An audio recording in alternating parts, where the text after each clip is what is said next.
Kenya relies very heavily on tourism.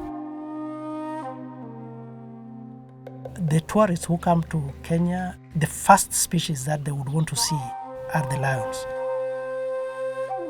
If we look at African continent, lion population has actually decreased by half in the last 20 years. They are of national importance because the population is not dwindling just globally, but also reducing at a high rate in Kenya.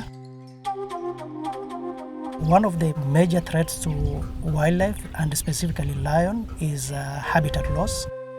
Most of the protected areas are becoming smaller and smaller, and the connectivity between them are disappearing. For that reason, human-wildlife conflict is intensifying. Predators like lion interact more with pastoral communities. There is a lot of lion killing because of retaliation by communities whose livestock are being predated by lion. We have also seen cases of communities poisoning carcasses of livestock that have been predated upon by lion. So there is a lot of pressure that is facing lion today.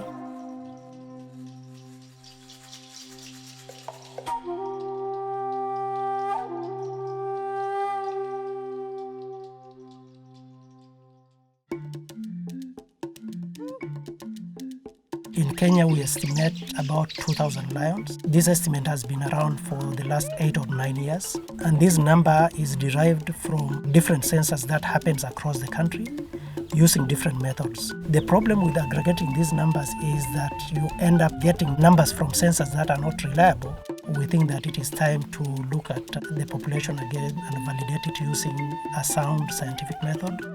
WWF Kenya and many other stakeholders working in conservation came up with the most reliable method to estimate lion census, partially explicit capture-recapture method. What it heavily relies on is to try and identify every single individual lion that you find as you're doing the census.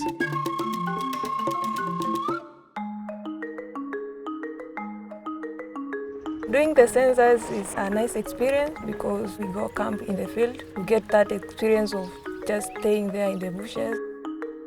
There's challenges in doing the survey. It's a large area to be covered.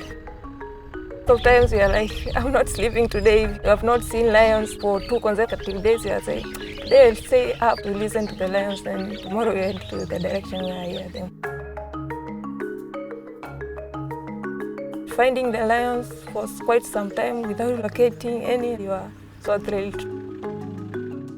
When we spot a lion, we try as much as possible to stay calm, that is not to scare the lions. If they are resting, I have to take ID photos for each individual.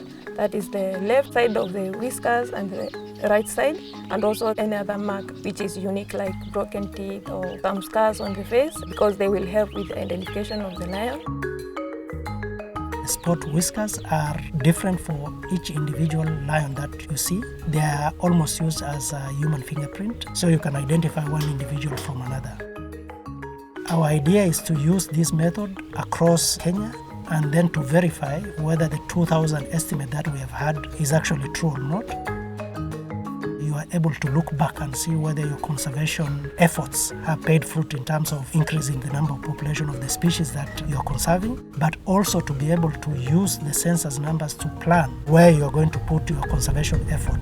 So we would be able, for example, to map areas where we experience high human-lion conflict so that then we can focus our interventions.